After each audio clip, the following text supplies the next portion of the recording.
नमस्कार। आज की हमारी छोटी सी कहानी है। जो होनी होती है वो होकर रहती है।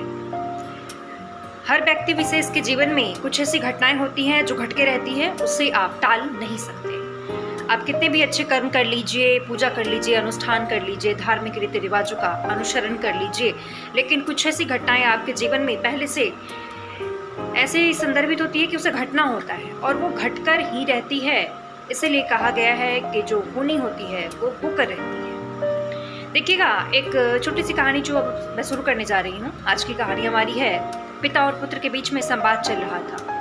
पिताजी से पुत्र कह रहा था कि पिताजी, जब आपको इस घटना के बारे में पहले से जानकारी थी तो आपने अपने मित्र को क्यों नहीं बता दिया। पुत्र इस बात पे संवाद अपने पिताजी से कर रहा था कि पिताजी के एक मित्र के घर में बहुत दिनों से विवाद चल रहा था और विवाद इतना ज़्यादा माहौल बिगड़ गया था कि उनके मित्र के घर में इतनी स्थिति बिगड़ गई थी कि काफ़ी जन और धन दोनों की अपार क्षति होती है। विवादास्पद स्थिति के कारण विवाद इतनी बढ़ जाती है कि उस विवादास्पद स्थिति के कारण पिताजी के मित्र के घर में काफ़ी धन की अपार क्षति होती है। अक्सर जब भी विवाद दो घरों के बीच हो या दो समूहों के बीच हो तो उसमें कुछ ना कुछ हानि होती ही होती है। तो मित्र के घर में इतनी जो हानि हुई थी, इसको देख के पुत्र थोड़ा अचंभित था, उसे बुरा लगा और उसने अपने पिताजी से कहा कि पिताजी, आप एक भविष्य वक्ता हैं, तो फिर आपने क्यों नहीं अपने मित्र से ये बता दिया कि उनके जीवन में ये घटना घटने वाली है, वो पहले से सचेत हो जाते। फिर पिताजी ने कहा कि पुत्र, ऐसा नहीं है। अगर कुछ घटना ऐसी होती है जिससे आपके जीवन में घटना है तो वो घट कर रहती है, उससे ना आप टाल सकते हैं ना हम टाल सकते हैं। उसे तो स्वयं भगवान ने भी नहीं टाला।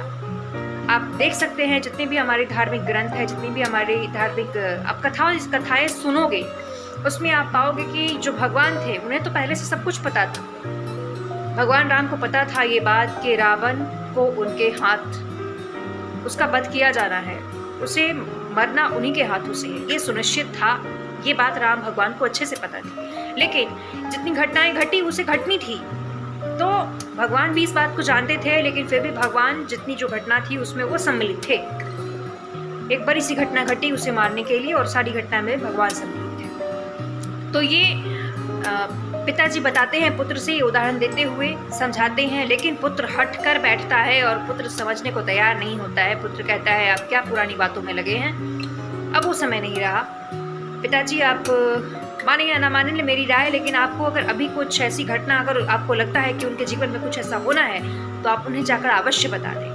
फिर पिताजी कहते हैं कि पुत्र, वो तो हमारा मित्र है, तुम तो पुत्र हो, फिर भी तुम्हारे जीवन में जो घटना घटनी है ना, मैं तो उसे भी नहीं टाल सकता, ना मैं उसे तुम्हें बता दूं तो तुम खुद स्वयं नहीं टाल सकते उसको। फिर पुत्र कहता है कि पिताजी कैसे। फिर पिताजी कहते हैं कि पुत्र, आज से कुछ दिन बाद तुम दक्षिण दिशा की तरफ एक जंगल है जहाँ जाओगे और उस जंगल में तुम्हें एक कन्या मिलेगी और जिस कन्या से तुम्हारा दोस्ती हो जाएगा और तुम उस कन्या पे मोहित हो जाओगे और तुम्हारी उससे विवाह हो जाएगी। मैं तुम्हें मना भी करूँगा, फिर भी तुम ना चाहते हुए भी उस कन्या से विवाह कर लोगे और फिर कुछ दिन बाद उस कन्या के कहने पे तुम एक ब्राह्मण का हत्या करोगे। फिर पिताजी से पुत्र कहता है कि बिल्कुल नहीं पिताजी, आपने मुझे बता दिया, मैं दक्षिण दिशा की तरफ जाऊँगा ही नहीं। लेकिन ऐसा होता है कि एक बार अचानक से उसके एक मित्र की, पुत्र के मित्र होते हैं, उसे जंगल में उसका जो मित्र है शिकार करने गया होता है और उसी क्रम में मित्र घायल हो जाता है और कुछ सेनापति आकर कहते हैं पुत्र से कि पुत्र से कहते हैं उसके मित्र के सेनापति आके कि आपके मित्र की जो हाल है बहुत गंभीर है, बहुत गंभीर स्थिति में है वो, आप चले और कृपया उसे देखें कि उन्हें क्या हुआ है। वो आपको याद कर रहे हैं, क्योंकि पास में जो जंगल होता है तो पुत्र के घर के पास में ही वो जंगल होता है और उसके मित्र उसमें होते हैं। तो पुत्र के मित्र की बारी थी। तो इसमें जो पुत्र था वो अपनी मित्रता को निभाना चाहता है और वो अपने आप को रोक नहीं पाता है। उसे भी तो ये बात याद आती है कि मुझे नहीं जाना है दक्षिण दिशा की तरफ। वो अपने आप को काफ़ी रोकता है, लेकिन उसे रहा नहीं जाता है और अंततः उसके दिमाग से ये बात निकल जाती है कि मुझे दक्षिण दिशा की तरफ नहीं जाना है और वो मित्र को देखते दौड़ता हुआ चला जाता है। जैसे वो मित्र को देखने गया होता है तो मित्र तो शिकार सीखने गया था, शिकार तो शिकार सीखने गया था, उसी क्रम में उसे काफ़ी तीर लग गई थी तो घायल हो गया था।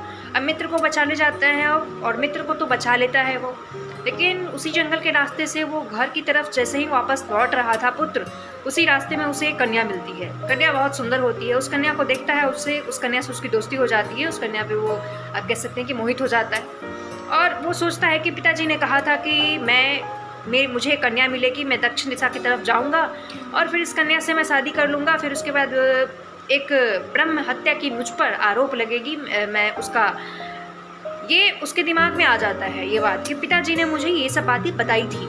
फिर पुत्र सोचता है कि चलो कोई बात नहीं, मैं दक्षिण की दिशा की तरफ आ गया, लेकिन ठीक है, मैं कन्या से भी मिल लिया, लेकिन मैं इससे शादी नहीं करूँगा।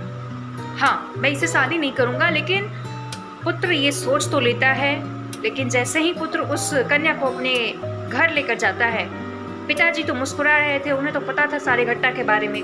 वो पिता थे अपितु भविष्य वक्ता भी थे साथ साथ, लेकिन वो इस बात को पुत्र को पहले बता चुके थे और पुत्र ने इस बात से नकार दिया था। लेकिन जैसे ही पुत्र उस कन्या को लेकर घर जाता है, फिर कुछ दिनों तक वो उससे विवाह का प्रस्ताव जो है वो नहीं रखता है। उसके मन में ये बात कई बार आती है कि विवाह क्यों ना कर लूं, लेकिन फिर उसे लगता है कि लड़की अच्छी है, विवाह कर लूं, लेकिन फिर उसे लगता है कि एक अच्छा जीवन साथी मिलने के क्रम में कहीं मैं कुछ अनहोनी ना कर बैठूं, क्योंकि उसे अपने पिता की बात याद आती है, जो उसे लगता है कि पिताजी ने कहा है तो उसके पिता एक अच्छे भविष्यवक्ता थे।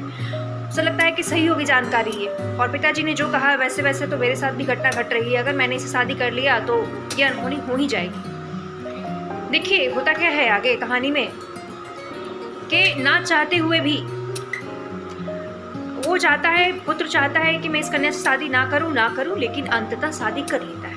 और शादी करने के बाद उस घर में पूजा कराने एक दिन एक युवा आचार्य आते हैं, ब्राह्मण युवा आचार्य, और वो पूजा कराते हैं। और पूजा कराते कराते क्या होता है कि उनकी पत्नी जो है, पुत्र की जो पत्नी है, वो कह बैठती है अपने पति से कि देखिए ये जो ब्राह्मण जी हैं, ये जो आचार्य है, ये मुझे बुरी नज़रों से देख रहे हैं, अच्छी नज़रों से देख नहीं रहे हैं, इनका देखने का नज़रिया थोड़ा अलग लग रहा है मुझे। फिर इस बात पर जो पुत्र है उसे क्रोध आता है और वो अपने आप को रोक नहीं पाता है और वो ब्राह्मण को मार डालता है। तो उस पर ब्रह्म हत्या का ये आरोप लगा, और ये ब्रह्म हत्या करने के बाद उसके जीवन में बहुत सारा परिवर्तन आता है। परिवर्तन ये आता है कि दिन प्रतिदिन उसका पतन होना शुरू हो जाता है वहीं से, और पतन इस क्रम में होता है कि धीरे धीरे उसकी सारी जो धन संपत्ति थे वो आप कहें तो एक एक करके समाप्त होने शुरू हो जाते हैं। आप कह सकते हैं कि आर्थिक रूप से, सामाजिक रूप से, शारीरिक रूप से, हर तरीके से वो कमज़ोर हो जाता है अपने जीवन में पुत्र। और फिर पिताजी से तब तक पिताजी की अवस्था काफ़ी वृद्ध हो गए होते हैं, पिताजी वृद्धावस्था में चले गए होते हैं। फिर पुत्र पिताजी से मिलने जाता है तो पिताजी कहते हैं कि पुत्र मैंने आपसे कहा था कि होनी जो होती है वो होकर रहती है, उसे आप टाल नहीं सकते। फिर पिताजी कुछ उपाय बताते हैं कि ये जो ब्रह्म हत्या है इसका कुछ उपाय है, उसे आप करो और फिर इससे आपको निदान मिलेगा। फिर पुत्र उस उपाय को अपनाता है और बहुत दिनों तक उनकी स्थिति खराब रहती है, लेकिन पिताजी के कुछ कहने पर, कुछ उपाय अपनाने पर थोड़े दिन के बाद उनकी स्थिति में सुधार आता है, जीवन में परिवर्तन आता है पुनः। लेकिन कुछ दिनों के लिए जीवन बहुत खराब रहने लगा था, है ना। तो इसलिए कहा गया है कि जो होनी होती है आपके जीवन में, जो घटना घटनी होती है वो घट कर रहती है, कुछ ऐसी विशेष घटनाएं होती है। आज की हमारी यही छोटी सी कहानी थी। इस कहानी के अंतर्गत आप ये शिक्षा मिलती है कि कुछ ऐसी विशेष घटनाएं जो जीवन में घटने वाली होती हैं वो घट कर रहती है, उससे आप और हम या कोई भी नहीं टाल सकता। आप अपना कर्म करें, हम हो या आप हो, अपना कर्म करने का ज़रूरत है, लेकिन विशेष किसी भी स्थिति के बारे में सोचने और समझने की, उसमें उलझने की ज़रूरत नहीं है। जो भी है, जो कर्म के आधार पर जो आपको फल मिलता है वो सर्वोपरि है, लेकिन कुछ ऐसी घटनाएं हैं जो आप अच्छे कर्म करें तो उसके बेस पे वो कम हो सकता है। उस घटना में वो घटना भयावह अगर घटने वाली है तो थोड़ी कम हो जाएगी, लेकिन कुछ ऐसी घटनाएं हैं जो घट कर रहती है, उसे आप टाल नहीं सकते।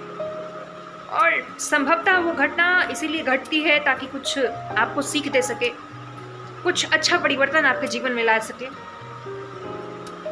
आज की हमारी यही छोटी सी कहानी थी।